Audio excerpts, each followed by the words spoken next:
Hello everyone and welcome back to another video from Wake&Tech. In this video, I'm going to show you how to cancel a requirement of friend request on your WeChat account. So let's get started right away. First of all, open up the WeChat application on your device, and if you haven't logged into your account already, go ahead and use your phone number and login code. Once you have been logged in, you will be taken into the home page from which you can directly start your chat conversations. Now, if you wish to remove the requirement for accepting friend request, and if you directly want to accept any friend request that is sent to you, tap on the Me icon at the bottom right corner. Now, from this page, just tap on Settings, and then from the Settings page, tap on Friends Permissions. Once you tap on this, you will see the Require Friend Request option. Just tap on the toggle at the right side, and now this will turn off the requirement to accept friend request from anyone. Once this button is turned off, anyone who sends you friend request will directly become your friend, and you will not be required to accept it.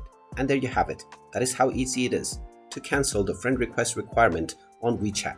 If you find this video helpful, make sure you hit that like button and subscribe to our channel if you haven't done so already. Also ring that notification bell to never miss another update from us. Thank you for watching, and I will see you again in the next video.